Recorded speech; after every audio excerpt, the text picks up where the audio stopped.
Putin kërkon pavdeksin, zbulohet plani $26 miliard i Kremlinit për jetën e njeriut. Terapia gjenetike që synon nga dalsimin e plakjes së qelizave u njoftua muajin e kaluar nga qeveria ruse si pjesë e një programi $26 miliard për të zgjatur jetën e njeriut.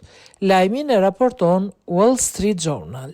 Kur Vladimir Putin dhe Xi Jinping u dëgjuan duke diskutuar nëse njerëzit mund të arrinin pavdeksin përmes zëvendësimit të organeve vitin e kaluar, disa e quajtën atë një bisedë të pakuptimt midis dy udhëheqësve të moshuar, por siç doli më vonë Putin, po i referohej një iniciative për jetëgjatësinë të mbështetur nga Kremlini që shfaqur si një nga programet kryesore kërkimore të Rusisë.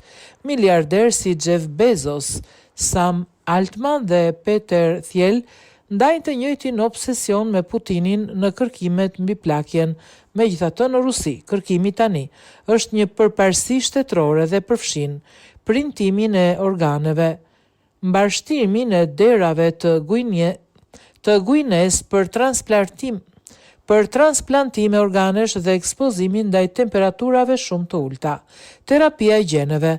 Terapia gjenetike prezantuar nga shkencëtarët rusë është një nga metodat më premtuese për të luftuar plakjen, tha zëvendës ministri rus i shkencës Denis Sekirinski në 23 prill. Iniciativa shtetërore për jetëgjatësinë premton të shpëtoj 175.000 jetë deri në fund të dekadës.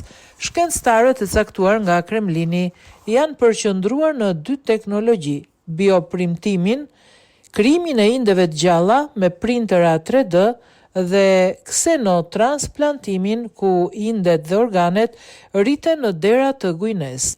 Njerëzor gjenetikisht të pajtueshëm për transplantin tek njerëzit. Studiuesit rusë pretendojnë se kanë printuar kërc njerëzor dhe një gjendër tiroide miu me objektivin që në vitin 2030 përsosin zëvendësimin e organeve. Iniciativa e Putinit për jetëgjatësinë po udhiqet nga dy figura dhe rrethi i tij ngushtë. Vajza e tij, Maria Vorontsova, një endokrinologe që drejton programin shtetëror, dhe fizikanti Mikhail Kovalchuk, presidenti i Institutit Kurchatov, një qendër kërkimore epokës sovjetike. Kovalchuk është arkitekti fushatës Kremlinit për jetëgjatësinë dhe ka argumentuar se shkenca së shpejti do t'u lejojë njerëzve të riparojnë dhe zëvendësojnë organet në trupin e tyre. Bezos dhe Altman. Është e vështirë të flasësh për pavdeksin, por aftësia e trupit për t'u riparuar vetë patjetër që do të përmirësohet, tha Kovalchuk për mediat ruse. Ndryshe nga përpjekjet kërkimore të financuara nga Bezos, Altman dhe Thiel, kërkimi që promovon rrethi Putin ka çuar në pak botime në revista shkencore. Nëse nuk ka botime, atëherë nuk ka rezultate reale dhe njoftimet e tyre duhet të trajtohen si aspirata, nëse jo si ëndra. Ata ndoshta po i thon Putinit atë që ai dëshiron të dëgjojë, në mënyrë që të mos humbasin fondet e tyre, thot Aleksandr Ostrovski, një pionier në printtimin 3D. Ostrovski iku nga Rusia pas pushtimit të Ukrainës dhe shiti biznesin e tij. Kovalchuk është ai që e kombinoi shkencën e jetëgjatësisë me botkuptimin më të gjerë të Kremlinit mbi konfliktin kulturor me Perëndimin.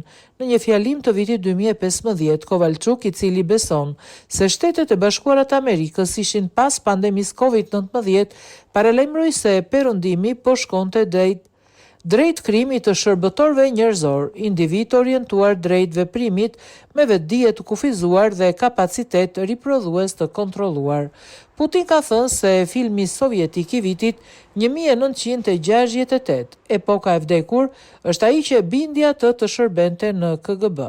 Filmi përshkruan ish mjek nazist që komplotojnë me CIA-n. Gerontologu Havinson. Një tjetër ndikim ishte Vladimir Kavisnov, i njohur si gerontologu i Putinit, i cili promovoi trajtime kundër plakjes bazuar në peptide nga indet e viçit. Trajtime të tilla janë bërë të njohura midis figurave të tilla si sekretari i shëndetësisë dhe shërbimeve njerëzore i Shteteve të Bashkuara të Amerikës Robert Kennedy Jr., pavarësisht përfitimeve minimale shëndetësore që ata ofrojnë.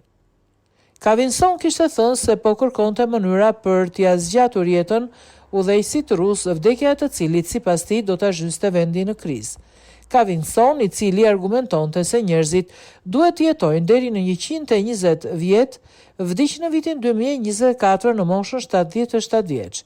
Edhe pse jo ortodoks, Kavinson dhe Kovalchuk kishin të dhëna shkencore të patëmeta, por Putini është ndikuar nga këshilltar shkencor më pak të besueshëm në raste të tilla. Gjatë një takimi në Kremlin në vitin 2018, Putini sugjeroi kancelarit të atërshëm austriak Sebastian Kurz që të provonte një kafaz krioterapie ku trupi ekspozohet ndaj temperaturave prej -110 gradë Celsius.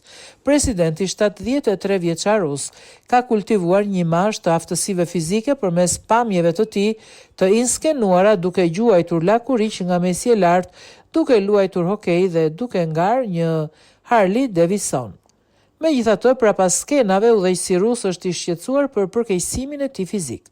Gjatë pandemisë, Putin vendosi protokolle dragoniane shëndetësore duke sterilizuar tunelet e Kremlinit dhe duke kërkuar që vizitorët i nënshtroheshin disa ditë karantine parandaluese përpara se të takoheshin me presidentin.